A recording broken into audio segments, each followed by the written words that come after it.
Welcome back. विलियन chapter के अंदर हम नेक्स्ट टॉपिक लेके चल रहे हैं, जिसमें द्विअंगी द्रव मिश्रण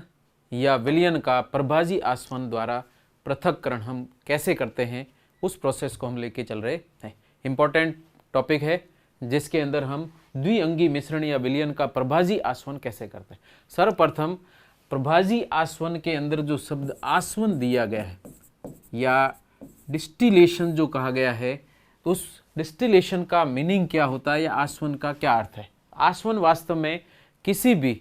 द्रव को वाष्प में परिवर्तित करना तथा प्राप्त वाष्प को वापस संघनित करके द्रव शुद्ध द्रव के रूप में पृथक करने की प्रक्रिया को हम आसवन के नाम से प्रदर्शित करते हैं। अर्थात आसवन दो प्रक्रमों का युग्म है जिसके अंदर वाष्पीकरण होता है और वाष्पीकृत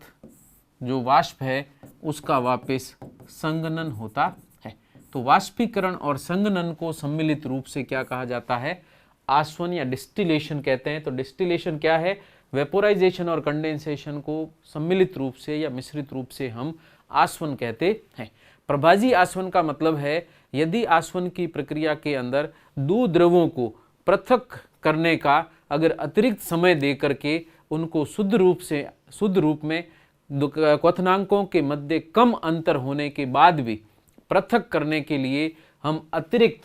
प्रभाज स्तंभ का उपयोग करते हुए उन दोनों द्रवों को अलग करते हैं, तो उस प्रोसेस को हम प्रभाजी आसवन कहते हैं। प्रभाजी आसवन में प्रभाज स्तंभ की उपस्थिति में दो निम्न क्वथनांकों के अंतर युक्त द्रवों को पृथक करने की प्रक्रिया को हम प्रभाजी आसवन कहते हैं, जिसमें दो या अधिक द्रवों के मिश्रण को पृथक किया जाता है। यहाँ पर हम चूंकि मिश्रण ले रहे हैं और ऐसे द्रव द्रव मिश्रणों को पृथक करने के लिए हम प्रभाजी आसवन विधि काम में लेते हैं। प्रभाजी आसवन विधि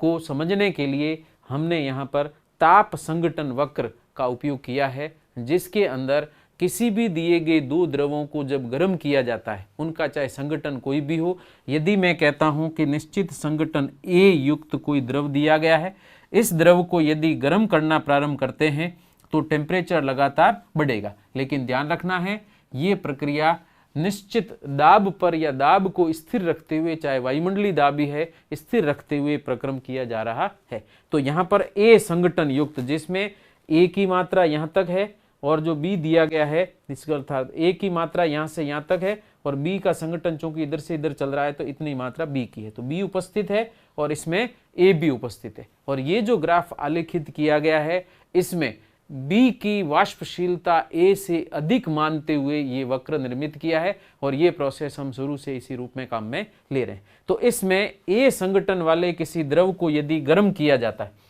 तो गर्म करने की परिस्थिति में इसका ताप निरंतर बढ़ेगा, संघटन में कोई परिवर्तन नहीं होगा। इस बिंदु तक जहां पर मैं लिख देता हूं टेम्परेचर A है, TA है, यहां तक आने के बाद में वाष्पीकरण प्रारंभ होगा। तो यहां से यहां तक वाष्पन या द्रव उबलने की प्रक्रिया कहां पर होगी, TA ताप आने के बाद द्रव उबलना प्रारंभ करता है। वाष्पीकरण चाहे सभी तापक्रम पर संभव होता है, जो प्रक्रिया होती रहेगी। लेकिन TA पर जब वाष्प बनना प्रारंभ होती है या कहते हैं विलियन जब उबलना प्रारंभ हो जाता है, उस समय इस निश्चित ताप पर जो वाष्प बनेगी उस वाष्प का संघटन क्या होगा वो हम इसके पैरेलल एक लाइन खींच करके प्रदर्शित कर सकते हैं। तो यहाँ पर जो संघटन वक्र जो ऊपर वाला जो लाइन दे रखी है ये वाष्प प्रावस्था का संघटन दर्शा रहा है, नीचे वाली लाइन है ये द्रव प्रावस्था के संघटन को दर्शाता है। तो लिए गए द्रव को हमने A से लेके TA तक गर्म किया, TA पर द्रव उबलना प्रारंभ हो गया है और उस समय जो वाष्प बनेगी उस वाष्प का संघटन उसी ताप पर कितना होगा, इस बिंदु पर जो टेम्परेचर है उस TA पर ही इस बिंदु का संघटन युक्त वाष्प प्राप्त होगी। और इस वाष्प में अगर आप देखें तो चूंकि यह B की ओर स्थानांतरित बिंदु है तो ऐसी स्थिति में यहाँ पर B की मात्रा उस वाष्प में ज़्यादा होगी और A की मात्रा उस वाष्प में कम होगी, क्योंकि A इधर से इधर बढ़ रहा है और B की मात्रा इधर से इधर बढ़ रही है। इसका मतलब इस बिंदु पर द्रव के अंदर आप देखें A की मात्रा क्या है, ज़्यादा है, लेकिन गर्म करने के बाद में जो वाष्प बनेगी चूंकि B के वाष्पीकरण की दर अधिक है, अतः बी की वाष्प ज़्यादा बनेगी, और अगर बी की वाष्प ज़्यादा बनती है तो ये वाष्प उस विलयन में से क्या होगी, ऊपर उठेगी। और ऐसी स्थिति के अंदर वाष्प बी की अधिक सांद्रता युक्त होने के कारण यह विलयन जब ऊपर उठेगा तो उस समय बी की सांद्रता में परिवर्तन होगा। अगर प्राप्त वाष्प को हम पृथक सीधा ही एकत्रित कर लें या अलग पृथक कर दें तो वाष्प के अंदर बी की मात्रा ज़्यादा और ए की मात्रा कम होगी। तो यहाँ पर भी विलयन कैसा प्राप्त होगा, बी के अधिक संगठन और ए के कम संगठन युक्त द्रव, ये द्रव जो वाष्प हमने संघनित की है वो प्रभाज के रूप में प्राप्त होगी, लेकिन बी शुद्ध अवस्था में नहीं होगा। लेकिन यदि इस प्रक्रिया को संपन्न करते समय यदि हम गर्म करने के बाद प्राप्त होने वाली वाष्प को कुछ समय तक एक निश्चित प्रभाज स्तंभ से होते हुए गुजारा जाए तो इस वाष्प को संघनित होने से पूर्व एक अतिरिक्त समय मिल जाता है, जिसमें ए और बी जो दो द्रवों की वाष्प है, वाष्प कण है, ये वाष्प कण एक दूसरे से जब टकराएंगे तो अपनी ऊष्माओं का आदान प्रदान करते हैं। तो यहाँ पर जो वाष्प बनेगी उस वाष्प के अंदर दो प्रकार के वाष्प अणु होंगे, ए और बी, जिसमें अगर आप टेम्परेचर की बात करें तो इसका बॉइलिंग पॉइंट अर्थात ए का बॉइलिंग पॉइंट बी के बॉइलिंग पॉइंट से क्या है, ज़्यादा है। ये हमने यहाँ प्रदर्शित कर रखा है, टी ए नोट और टी बी नोट। बी की वाष्पीकरण की दर ज़्यादा है लेकिन क्वथनांक क्या है, कम है, क्योंकि वाष्प दाब अधिक होता है तो क्वथनांक घटकर कम हो जाएगा। तो यहाँ पर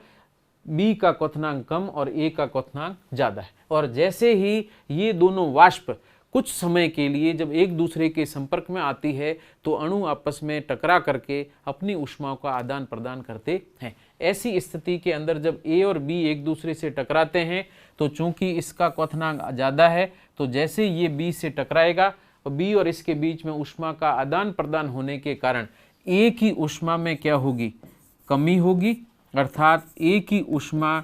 घटेगी और जबकि बी की ऊष्मा है उसमें क्या होगी, वृद्धि होगी। ऐसी स्थिति के अंदर जैसे ही बी की ऊष्मा में वृद्धि होगी यह वाष्प के रूप में बनी रहेगी, लेकिन जैसे ही ए के टेम्परेचर में कमी होगी तो यह सीधा का सीधा संघनित होकर के किस में परिवर्तित हो जाएगा, संघनित होकर के द्रव में परिवर्तित हो जाता है। तो ऐसी स्थिति में जैसे ही ये वाष्प ऊपर बढ़ते हुए प्रभाज स्तंभ से गुजरती है तो ए की वाष्प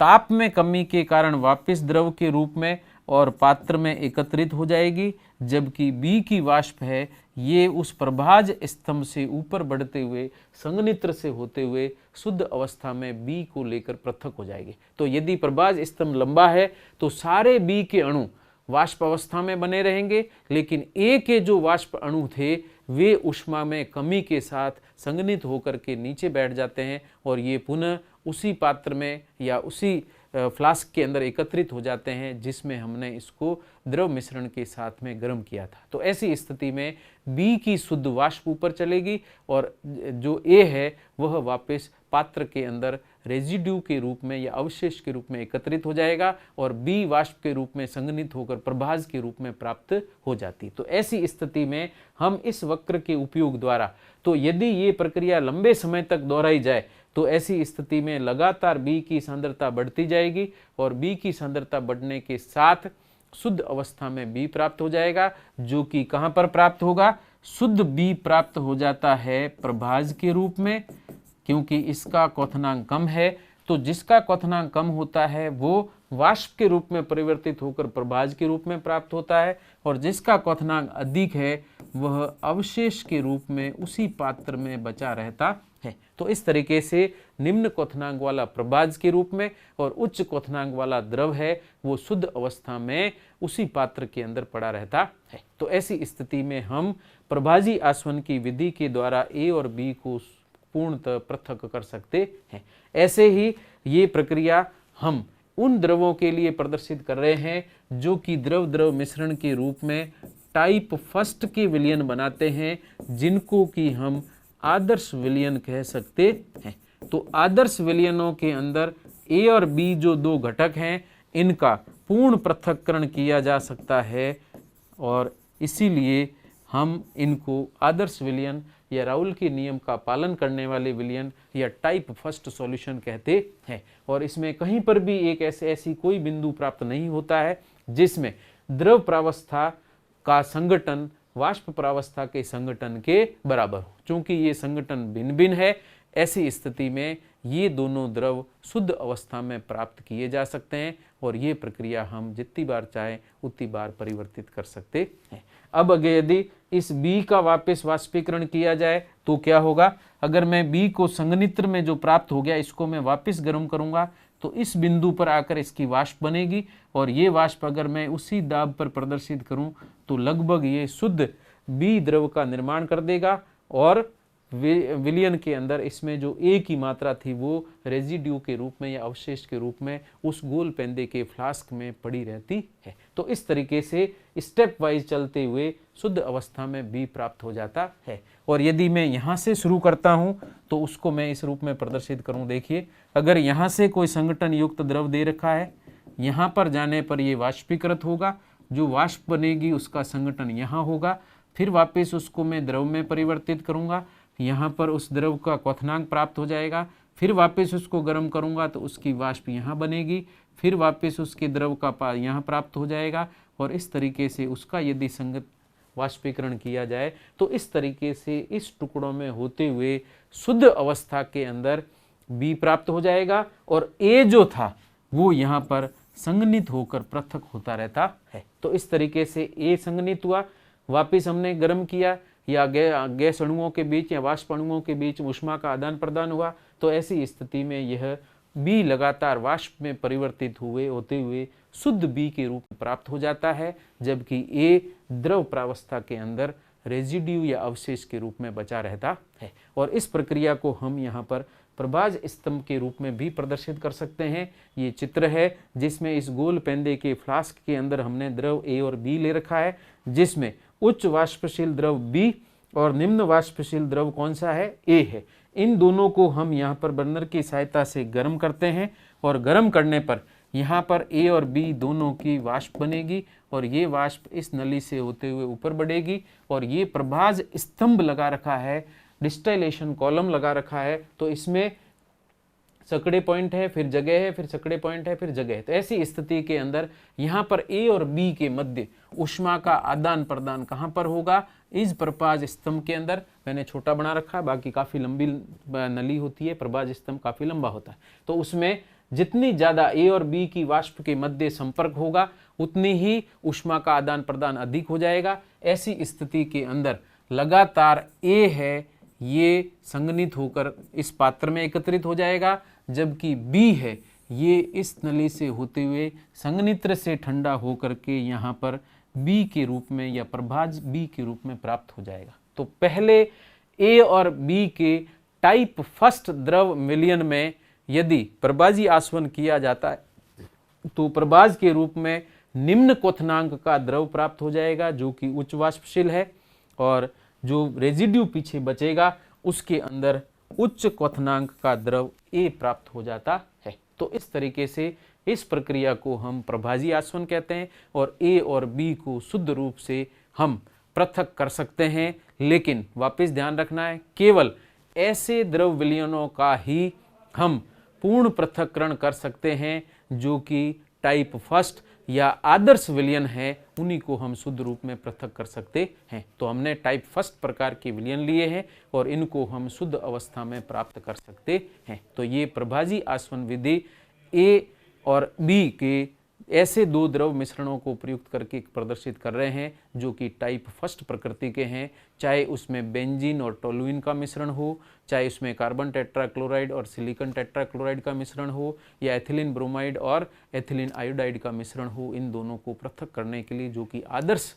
विलयन बना रहे हैं जिसमें A और B के बीच में किसी प्रकार की कोई रासायनिक अभिक्रिया नहीं होती है, उन्हीं को हम इस प्रक्रिया द्वारा प्रभाजी आसवन द्वारा पृथक कर सकते हैं। और ये पहला प्रोसेस इंपॉर्टेंट है और उसके बाद में हम टाइप सेकंड और टाइप थर्ड के विलयन की भी चर्चा करेंगे। तब तक थैंक यू सो मच।